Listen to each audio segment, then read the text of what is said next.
Hello everyone, welcome to Hindi रोचक कहानियाँ channel. आज की कहानी है पति है वो तुम्हारा। अगर आपको कहानी पसंद आए तो वीडियो को लाइक करें, शेयर करें और चैनल को सब्सक्राइब करें। अमन सुबह उठा। उसे ऑफिस जाने में देरी हो रही थी। जल्दी से तैयार हुआ। उसने देखा सुप्रिया घर के कामों में लगी हुई है। उसके पास जरा सा भी समय नहीं आकर उसके पास बैठ जाए।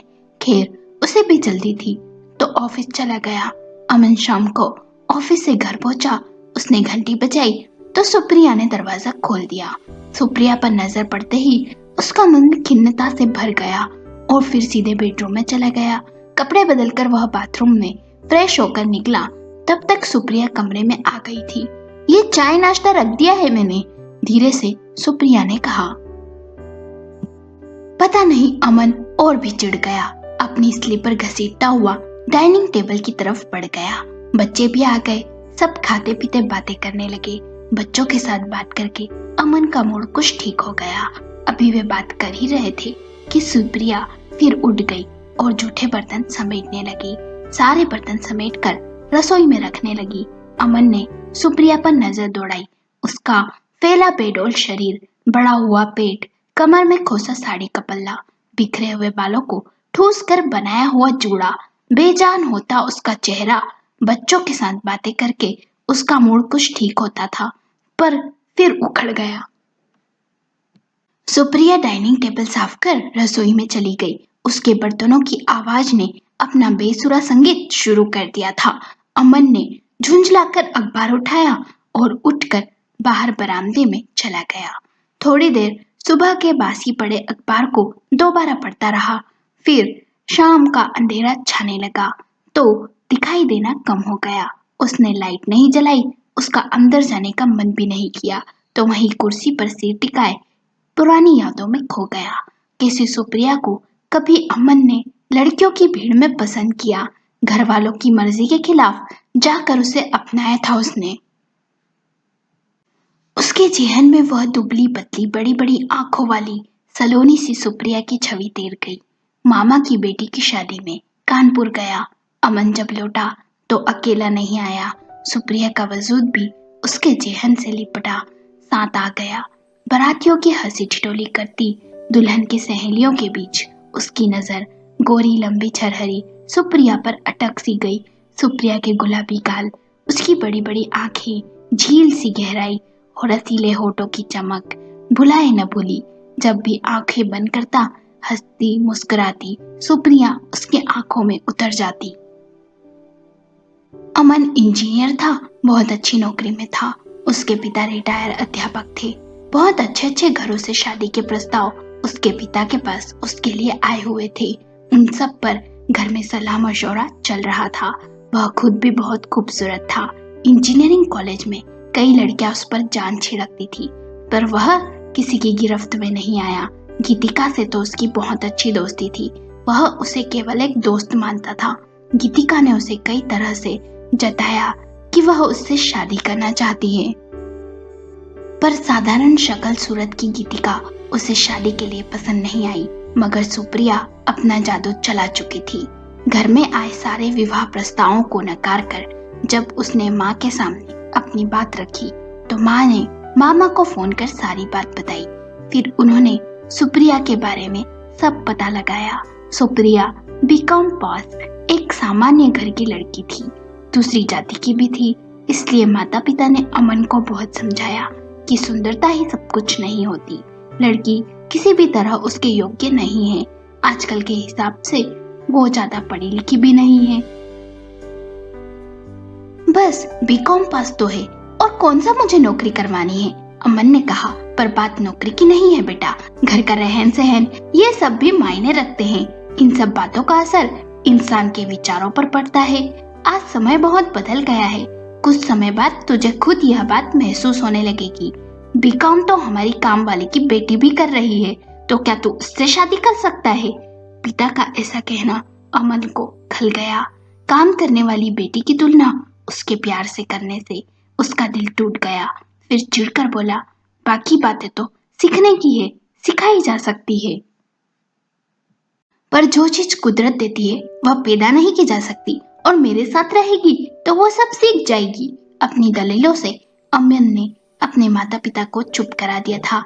आखिर में माता पिता मान गए। सुप्रिया उसके जीवन में क्या आई, वह उसके रूप सौंदर्य व भोली भाली बातों में पूरी तरह डूब गया। सुप्रिया जितनी सुंदर थी, उसका स्वभाव भी उतना अच्छा था। सास ससुर ने उसे खुले मन से स्वीकार कर लिया। वे उसे बहुत प्यार करते थे। प्यार तो अमन भी करता था, दीवानों की तरह। उसका दीवाना था वो। जैसे ही ऑफिस से छुट्टा, वैसे ही सीधा घर की दौड़ लगा था। लेकिन घर आकर देखता, सुप्रिया रसोई में उलझी हुई है।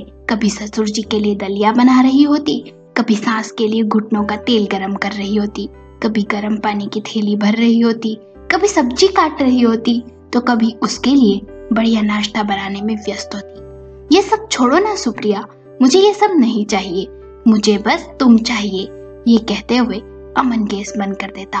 माँ पापा का काम तुम पहले निपटा लिया करो, जब मैं आऊं तो सिर्फ मेरे पास रहा करो। अमन उसे अपनी बाहों में कसने की कोशिश करने लगा।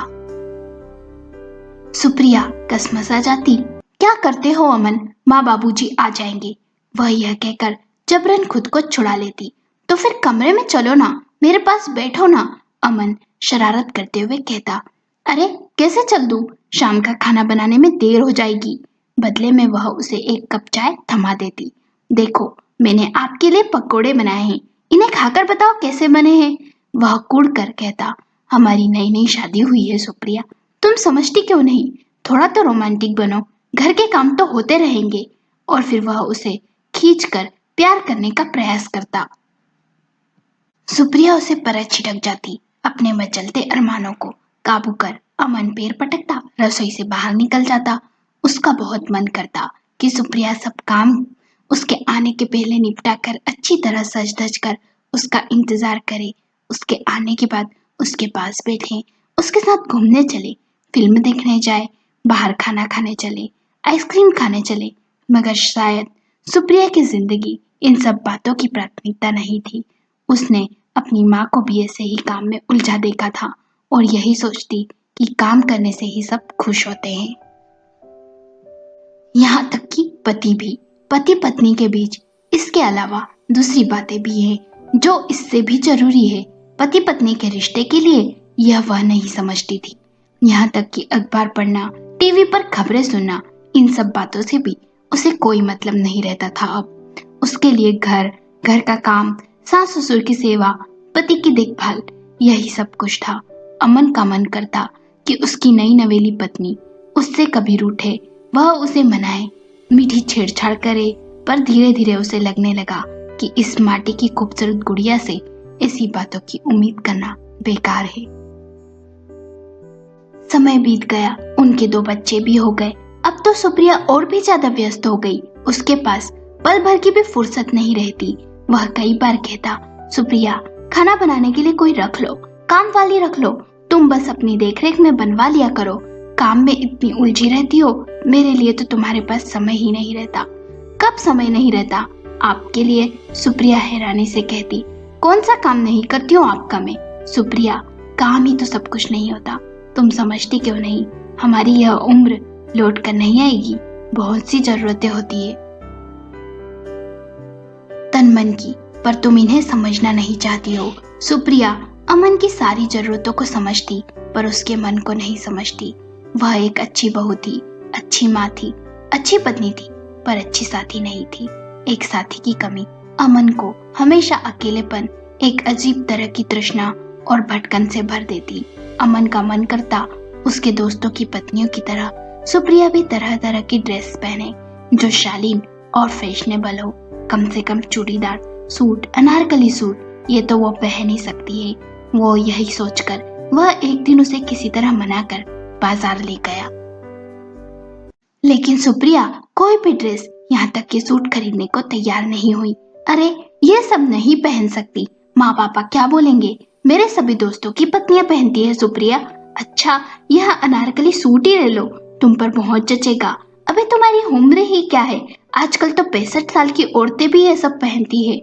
जो पहनती है पहने, उन्हें पहनने दो, मैं नहीं पहन सकती।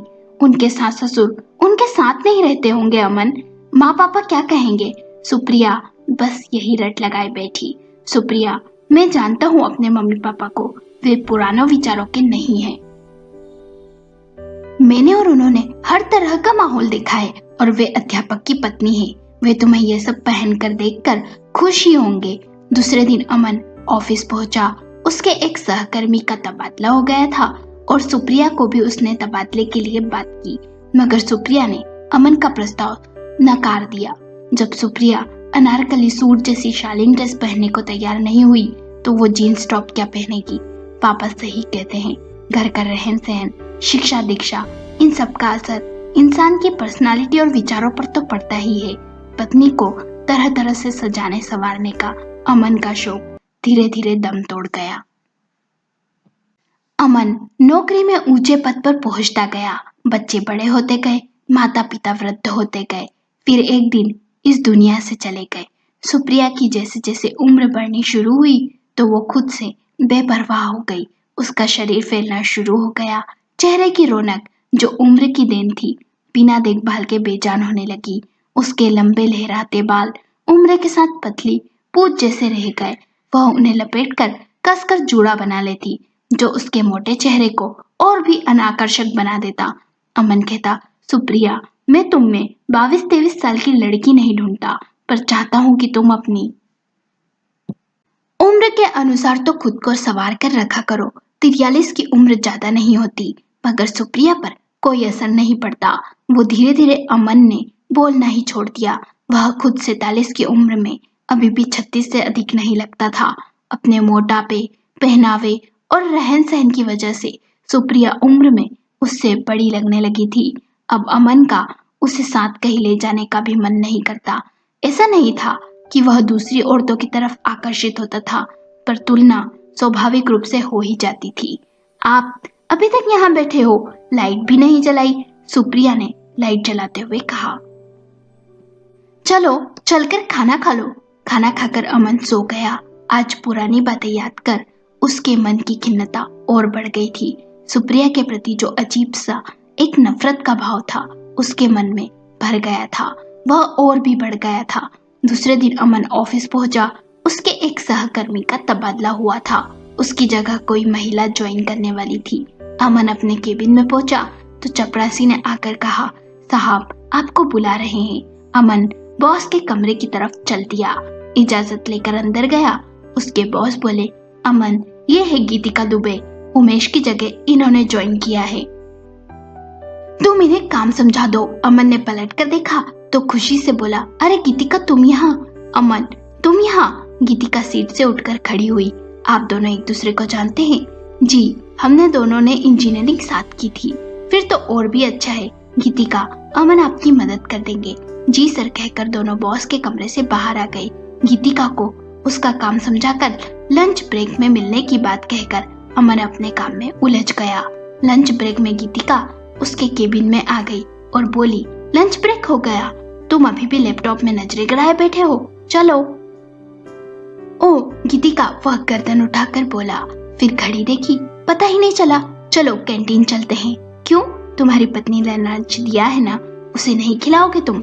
वही खाना है तो चलो उसे खा लेते हैं, कहकर अमन टिफिन खोलने लगा। खाने की खुशबू चारों तरफ बिखर गई। दोनों खाते खाते पुरानी बातों, पुरानी यादों में खो गए। अमन देख रहा था गीतिका में उम्र के साथ साथ और भी आत्मविश्वास आ गया था। साधारण सुंदर होते हुए भी उसने अपने व्यक्तित्व को ऐसा निखारा था कि उम्र में 10 साल कम दिखाई दे रही थी। वो अमन ने छेड़ते हुए कहा, क्या बात है, तुम्हारे पति तुम्हारा बहुत ध्यान रखते हैं, उम्र को 7 तलों में बंद कर रखा है। हाँ, वह हंसते हुए बोली, जब उम्र थी तब तो तुमने देखा नहीं और अब ध्यान दे रहे हो। ओ गीतिका, तुम भी कहाँ की बात कहाँ ले बैठी, ये सब संयोग की बातें हैं। उसका व्यंग समझकर अमन ने कहा, अच्छा छोड़ो इन सब बातों को, और मुझे घर कब बुला रहे हो? तुम्हारी पत्नी से मिलने का मेरा बहुत मन है। जरा मैं भी तो देखूं वह कैसी है जिसके लिए तुमने कॉलेज में कई लड़कियों के दिल तोड़े थे। अमन चुप हो गया। थोड़ी देर अपने अपने कारणों से दोनों चुप रहे। फिर गीतिका चुप्पी तोड़ती हुई बोली, लगता है घर नहीं बुलाना चाहते हो ना अमन? नहीं नहीं, ऐसी बात नहीं है गीतिका, जिस दिन भी फुर्सत हो फोन कर देना। उस दिन का डिनर साथ करेंगे। ठीक है। फिर अगले काफी दिनों तक गीतिका बहुत व्यस्त रही, नया काम संभाला था। जब फुर्सत मिली तो एक रविवार को फोन कर दिया और बोली, आज शाम को आ रही हूँ तुम्हारे घर, कहीं तुम्हें जाना तो नहीं है ना? नहीं नहीं, तुम आ जाना, हम डिनर साथ करेंगे। शाम को गीतिका पहुंच गई। उस दिन तो वह और भी दिनों से ज्यादा स्मार्ट और सुंदर लग रही थी। अमन को उसे सुप्रिया से मिलाते हुए भी शर्मा रही थी। फिर खुद को ही धिक्कारने लगा कि क्या सोच रहा है वह। तभी सुप्रिया ड्राइंग रूम में आ गई। सुप्रिया, यह गीतिका मेरे साथ इंजीनियरिंग कॉलेज में पढ़ती थी। सुप्रिया का परिचय कराते हुए अमन ने गीतिका के चेहरे के भाव साफ पढ़ लिए। वह जैसे कह रही हो कि यही वह है जिसके लिए तुमने मुझे ठुकरा दिया था। वह थोड़ी देर तक हैरानी से सुप्रिया को देखती रही। बैठिए ना, आप खड़ी क्यों हैं? सुप्रिया की आवाज सुनकर वह चौकन्नी हुई। सुप्रिया और गीतिका की पर्सनालिटी में जमीन और आसमान का अंतर था। दोनों की बातचीत में कुछ भी कॉमन नहीं था, इसलिए ज्यादा बातें अमन और गीतिका के बीच ही होती रही। पर साफ दिल सुप्रिया ने इसे अन्यथा नहीं लिया। खाना खाकर गीतिका जाने लगी तो अमन कार की चाबी उठाते हुए बोला, सुप्रिया, मैं गीतिका को घर छोड़कर आता हूँ। अपनी अपनी बातों में उलझे अमन और गीतिका कार में चुप थे। तभी अमन अचानक बोल पड़ा, गीतिका, सुप्रिया पहले बहुत खूबसूरत थी, पर उसे ना सजने संवरने, ना पहनने ओढ़ने और ना ही पढ़ने लिखने का शौक है। किसी भी बात का शौक नहीं रहा कभी उसे। गीतिका ने जवाब दिया। बहुत कोशिश की उसे बदलने की, बहुत समझाया, पर वह समझती ही नहीं। थक हार कर मैं भी चुप हो गया। क्या खूबसूरती ही सब कुछ होती है अमन? गीतिका का स्वर इतना थका सा था जैसे मीलों की दूरी तय करके आया हो। अमन उसके थके स्वर के मतलब को समझ रहा था। वह चुप हो गया। फिर थोड़ी देर दोनों चुप रहे। फिर एकदम से गीतिका बोली, बातों से समझा कर नहीं मानती तो कुछ करके समझाओ। जब तक दिल पर चोट नहीं लगेगी तब तक नहीं समझेगी। जब तक कुछ खो देने का डर नहीं होगा तब तक कुछ पाने की कोशिश नहीं करेगी। अमन चुप रहा। गीतिका की बात को कुछ समझा और कुछ नहीं। अभी उसने कार एक जगह रोक दी। यहाँ क्यों रोक दी कार? आइसक्रीम खाने के लिए। तुम्हें आइसक्रीम बहुत पसंद है ना गीतिका? वह भी आइसक्रीम पार्लर में खाना। तुम्हें याद है अभी तक? गीतिका संजीदगी से बोली, हाँ, क्यों नहीं। दोस्तों की भी आदत कोई भूलता है क्या? चलो उतरो, अमन ने कार का दरवाजा खोलते हुए बोला। दोनों उतरकर आइसक्रीम पार्लर में चले गए। उन्हें पता ही नहीं चला कि काफी समय हो गया। फिर गीतिका को छोड़कर जब अमन घर पहुंचा तो सुप्रिया उसके इंतजार में चिंतित सी बैठी थी। उसे देखते ही बोली, बहुत देर कर दी, मोबाइल भी आप घर पर भूल गए। हाँ, देर हो गई। दरअसल आइसक्रीम खाने रुक गए थे। गीतिका को आइसक्रीम खाना बहुत पसंद है, तो आइसक्रीम तो हमेशा घर पर रहती है, घर पर ही खिला देते। सुप्रिया का स्वर हमेशा से कुछ झुंझलाया हुआ था। अमन चौंक कर सुप्रिया के चेहरे पर नजर डाली। उसके स्वभाव के विपरीत हल्की सी ईर्ष्या की छाया नजर आई उसे। बोला, उसे आइसक्रीम पार्लर में ही खाना पसंद है। फिर बातचीत में देर हो गई। फिर कपड़े बदलने लगा। सुप्रिया थोड़ी देर खड़ी रही, फिर बिस्तर पर लेट गई। कपड़े बदलकर अमन भी बिस्तर पर लेट गया। नींद उसे भी नहीं आ रही थी, पर उसे आश्चर्य हुआ कि हमेशा लेटते ही घोड़े बेचकर सो जाने वाली सुप्रिया आधी रात तक करवटें बदल रही। अमन को गीतिका की बात याद आ गई कि जब तक दिल पर चोट नहीं लगेगी, कुछ खोने का डर नहीं होगा, तब तक कुछ पाने की कोशिश नहीं करेगी। अब अमन अक्सर ऑफिस से घर आने में कुछ देर करने लगा। कभी उससे कुछ न पूछने वाली सुप्रिया अब कभी कभी उससे देर से आने का कारण पूछने लगी। वह भी लापरवाही से जवाब दे देता। गीतिका को कुछ शॉपिंग करनी थी तो उसके साथ चला गया था। उसके पति तो यहाँ पर नहीं है अभी। और फिर सुप्रिया के चेहरे के भाव देखना नहीं भूलता। वह देखता कि गीतिका का नाम सुनकर सुप्रिया का चेहरा गुस्से से लाल हो जाता। अमन को खो देने का डर कभी पैदा ही नहीं हुआ। मन में तो आंसू आने का सवाल ही पैदा नहीं होता। अब अक्सर यही होने लगा। अमन किसी न किसी कारण से देर घर आता। छुट्टी वाले दिन कहीं भी निकल जाता, कभी कभी शाम को भी निकल जाता। खाना खाकर घर पहुंचता। सुप्रिया के पूछने पर कह देता गीतिका के साथ था। सुप्रिया कसमस जाती पर कुछ कह नहीं पाती और खुद की तुलना गीतिका से करने लगती। कब, कहां, किस मोड़ पर छोड़ दिया उसने पति का साथ। वह आगे निकल गया और वह वहीं खड़ी रह गई। वापस आकर अमन मुंह फेर कर सो जाता और वह तकिए में मुंह गड़ाए आंसू बहाती रहती। ऐसा तो कभी नहीं हुआ उसके साथ। उसने इस नजर से तो कभी सोचा ही नहीं अमन के लिए। अमन को खो देने का डर कभी पैदा ही नहीं हुआ। मन में तो आंसू आने का सवाल ही पैदा नहीं होता। घर, बच्चे, सास ससुर की सेवा, घर का काम और पति की देखभाल, जीवन यहीं तक सीमित कर लिया था उसने। पति इसके अलावा और भी कुछ चाहता है, इस तरफ तो उसका ध्यान कभी गया ही नहीं। सुप्रिया छटपटा जाती। दिल करता झंझोड़ कर पूछे अमन से, क्यों कर रहे हो ऐसा? गीतिका क्या लगती है तुम्हारी? पर पता नहीं क्यों कारण जैसे उसकी समझ में आ रहा था। गीतिका के व्यक्तित्व के सामने वह अपने आप को छोटा महसूस कर रही थी।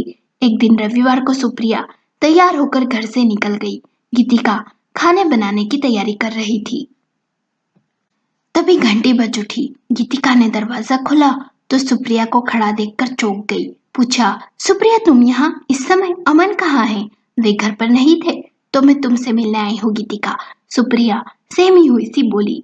सुप्रिया के बोलने के अंदाज पर गीतिका को उस पर दया सी आ गई। हाँ हाँ सुप्रिया अंदर आओ ना। वह उसका हाथ पकड़कर खींचती हुई उसे अंदर ले आई। बैठो। सुप्रिया कुछ देर चुप रही। कभी गीतिका का चेहरा देखती तो कभी नीचे देखने लग जाती। तभी गीतिका ने कहा, घबराओ मत सुप्रिया, जो कहना चाहती हो कहो, क्या बात है? वो आजकल अमन कुछ बदल से गए हैं। बोलते बोलते वो रुक सी गई, फिर बोल पड़ी, जब से तुम आई हो तब से। ये सुनकर गीतिका जोर से हंस पड़ी। वे अक्सर घर से गायब होते हैं, तुम्हारे पास आ जाते हैं। कहते कहते उसकी आंखों में आंसू आ गए। तुम तो शादीशुदा हो गीतिका, मुझसे मेरा पति मत छीनो। गीतिका हंसते हंसते चुप हो गई। थोड़ी देर चुप रहकर फिर बोली, तुम्हारा पति मैंने नहीं छीना, तुमने खुद उसे अपने आप से दूर किया है। मैंने कैसे कर दिया? वे आजकल तुम्हारे साथ रहते हैं, तुम्हारे साथ पिक्चर जाना, तुम्हें शॉपिंग कराना, तुम्हारे साथ घूमना, न बच्चों पर ध्यान देते न घर पर। सुप्रिया सबसे पहले तो इस बात का विश्वास करो कि जैसा तुम सोच रही हो वैसा कुछ नहीं है हमारे बीच। ऐसा कुछ होना होता तो बहुत पहले हो जाता, तब तुम अमन की जिंदगी में ना होती। हम दोनों के बीच दोस्ती से अधिक कुछ नहीं। वह कभी कभी मेरी मदद के लिए जरूर आता है पर हमेशा मेरे साथ नहीं होता। फिर कहाँ जाते हैं अमन? यह तो मुझे पता नहीं कि अमन कहाँ जाता है, लेकिन क्यों जाता है यह मैं समझ सकती हूँ। क्यों जाते हैं? सुप्रिया अचंभित सी गीतिका को देखते हुए बोली, सुप्रिया शिक्षा का मतलब डिग्री लेना नहीं होता, नौकरी करना नहीं होता। एक गृहिणी होते हुए भी तुमने ऐसा कुछ किया जो सिर्फ खुद के लिए किया हो। अब वह जमाना नहीं रहा सुप्रिया जब कहते थे पति के दिल पर राज करना तो पेट से रास्ता बनाओ, मतलब कि अच्छा खाना बनाओ। अब सिर्फ खाना बनाना ही काफी नहीं, अच्छा खाना बनाना आए ना आए पर पति के दिल को समझना जरूर आना चाहिए। अब गृहिणी की प्राथमिकताएं बहुत बदल गई है। क्यों नहीं तुमने खुद को बदला समय के साथ? कभी अमन की बगल में खड़े होकर देखा है खुद को तुमने? अमन एक खूबसूरत, उच्च शिक्षित और सफल पुरुष है और तुम खुद कहाँ हो? न तुमने अपनी शिक्षा बढ़ाई, न तुमने अपने रख रखाव पर ध्यान दिया, न पहनावे पर, न अपना सामान्य ज्ञान बढ़ाने की कोशिश की। तुम्हारा उच्च शिक्षित पति तुम्हारे साथ आखिर बात भी करे तो किस विषय पर? वह समय अब नहीं रहा सुप्रिया जब उच्च शिक्षित पतियों की पत्नियां अनपढ़ भी हुआ करती थी। गीतिका कुछ देर चुप रही, फिर बोली, नौकरी करना जरूरी नहीं है। क्या तुमने किचन से बाहर निकलकर कभी कुछ सोचा? अमन का मन नहीं करता कि उसके दोस्तों की पत्नियों की तरह उसकी पत्नी भी स्मार्ट व शिक्षित दिखे। अपना इतना वजन बढ़ा लिया तुमने, इस बेडोल शरीर को ढोना तुम्हें क्या अच्छा लगता है? तुम अच्छी पत्नी तो बनी सुप्रिया, पर अच्छी साथी न बन सकी अपने पति की। सोचो सुप्रिया, कई लड़कियों को ठुकरा कर अमन ने तुम्हें पसंद किया था। कहाँ खो गई वह सुप्रिया जिसे वह दीवानों की तरफ प्यार करता था? गीतिका की बातें सुनकर सुप्रिया को याद आने लगा कि ऐसा कुछ अमन ने भी कहा था उसे। कई तरह से कई बातों से समझाना चाहता था, उसने कभी ध्यान ही नहीं दिया उन बातों पर। अमन की बातें कभी वो समझ ही नहीं पाई, पर गीतिका की बातें उसके कहने के अंदाज से समझ रही थी। गीतिका उसे चुप देखकर फिर बोली, सुप्रिया आज यह बात स्त्रियों पर ही नहीं, पुरुषों पर भी समान रूप से लागू होती है। स्मार्ट और शिक्षित स्त्री भी अपने पति में यह सब गुण देखना पसंद करती है। बड़ी उम्र की महिलाएं भी आज अपने पति प्रति उदासीन नहीं है, वे अपने रखरखाव के प्रति सजग है। बेडौल पति तो उन्हें भी अच्छा नहीं लगता, फिर पुरुष की तो यह फितरत है, आखिर वो तुम्हारा पति है, उसके भी कुछ अरमान है। तो अब मैं क्या करूं गीतिका? सुप्रिया हताश सी बोली। करना चाहोगी तो सब कुछ आसान लगेगा। पहले तो घर के पास वाला जिम ज्वाइन कर लो और ये तरह तरह के पकवान बनाना थोड़ा कम करो। रोज का अखबार पढ़ो, टीवी पर समाचार सुनो। बाहर के हर कार्य के लिए बेटे और अमन पर निर्भर मत रहो, खुद करो। इन सब से विश्वास बढ़ता है और विश्वास बढ़ने से व्यक्तित्व निखरता है और व्यक्तित्व निखरने से पति पर अधिकार भावना खुद आ जाएगी। गीतिका की बात सुनकर सुप्रिया खुद में गुम हो गई। फिर खुद से एक वादा सा करते हुए बोली, मुझे माफ करना गीतिका, मैंने तुम्हें गलत समझा। मैं आज से ही तुम्हारी बात पर अमल करूंगी। बस एक बात की उम्मीद कर सकती हूँ तुमसे। हाँ, क्यों नहीं। हमारी इस मुलाकात के बारे में अमन को पता न चले, कभी पता नहीं चलेगा। मुझ पर विश्वास करो तुम। मैं कभी नहीं चाहूंगी कि किसी कारण से तुम दोनों के बीच दूरी आए। हमारी यह मुलाकात कभी किसी को पता नहीं चलेगी। तुम बेफिक्र होकर घर जाओ। सुप्रिया घर आ गई। घर लौटते हुए जिम में बात करती आई। 3 महीने का पैकेज था। जिम चलाने वाले ने शर्त दिया, 20 किलोग्राम वजन घटाने का वादा किया था। उसे एक डाइट चार्ट भी दिया था। उसे सख्ती से इसका पालन करना होगा। अमन से बिना कुछ बोले सुप्रिया अपने अभियान में जुट गई। सच है, कोई कितना भी बदलना चाहे, किसी को तब तक नहीं बदल सकता जब तक वो खुद ना बदलना चाहे। अब सुप्रिया का नियम बन गया था, रोज अखबार पढ़ना, टीवी पर समाचार सुनना।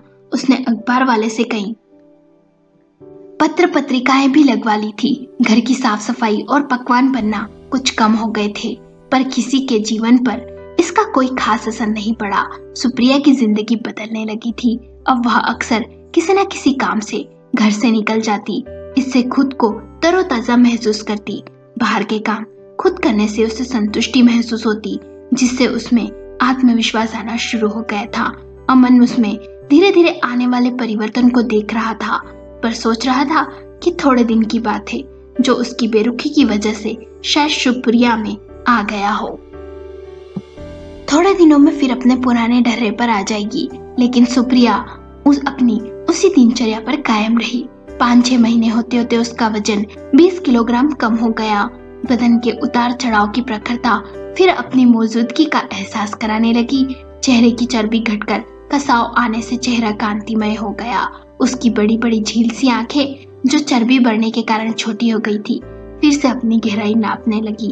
अमन देखता कि अक्सर वह खाली समय में पत्रिकाएं पढ़ती हुई मिलती या फिर बच्चों से कंप्यूटर सीखने का प्रयास करती। वह अमन किसी से उसे फोन पर बात करते हुए सुनता तो सुप्रिया के लहजे व बातचीत में उसे हैरानी होती। उसकी बातचीत का अंदाज तक बदल चुका था। एक दिन उसने पार्लर जाकर अपने पूंछ जैसे बाल भी कटवा लिए। कंधों तक लहराते बालों में जब उसने शीशे में अपना चेहरा देखा तो खुद को ही नहीं पहचान पाई। उसने कटे बालों को रबर बैंड से बांधा और घर आ गई। दूसरे दिन उन्हें सब परिवार चाचा के घर जाना था। बच्चे तैयार होकर बाहर निकल गए थे। अमन भी तैयार होकर बाहर निकला था। कार देखकर कार खड़ी की। सुप्रिया का बाहर आने का इंतजार करने लगा। थोड़ी देर इंतजार करने के बाद सुप्रिया को देर करते देख उसे अंदर बुलाने चला गया। कहाँ हो सुप्रिया, कितनी देर लगा रही हो, जल्दी करो, देर हो रही है। कहता हुआ वह बेडरूम में चला गया। उसने देखा चूड़ीदार सूट पहने एक सुंदर और स्मार्ट सी युवती कंधों तक लहराते बालों पर कंघी फेर रही है। सुप्रिया आवाज सुनकर सुप्रिया ने पलट कर देखा। सुप्रिया, यह तुम हो? अमन उसे खुशी से मिश्रित आश्चर्य से देख रहा था। उसे सामने देखकर सुप्रिया ऐसे शर्मा रही थी जैसे कल ही शादी हुई हो। अमन उसके करीब आ गया। उसे विश्वास नहीं हो रहा था कि तुम हो। तुम्हें देखकर आज लग रहा है 10-12 साल पहले के दौर में पहुंच गया। कितनी सुंदर लग रही हो तुम। वह झील सी उसकी गहरी आंखों में डुबकी लगाते हुए बोला। चलो हटो, ऐसे ही बोल रहे हो, बहुत सताया आपने मुझे। सच कह रहा हूँ सुप्रिया, प्यार तो मैं तुम्हें हमेशा ही करता आया हूँ, पर पति पत्नी को एक दूसरे को प्यार करने के लिए प्यार के माध्यम कभी कम नहीं होने देना चाहिए। वह उसे बाहों में कसते हुए बोला, आज तो दिल बहकने को कर रहा है। मुझे माफ कर दो अमन, मैंने आपकी बातें समझने में बहुत देर कर दी। कोई बात नहीं, आखिर समझ तो गई, पर अब मेरा चाचा जी के घर जाने का मूड नहीं हो रहा, क्यों ना बच्चों को भेज देते हैं। अमन शरारत से उसके कान के पास मुंह लाकर बोला। ठीक है। अमन की बात समझ खिलखिलाती हुई सुप्रिया ने अपनी बाहें अमन के गले में डाल दी और बच्चों को चाचा जी के यहाँ भेज दिया और वो दोनों सिनेमा देखने चले गए। दोस्तों, आपको कहानी कैसी लगी? हमें अपने विचार कमेंट करके बताएं। अगर कहानी पसंद आई हो तो लाइक करें, शेयर करें और चैनल को सब्सक्राइब करें।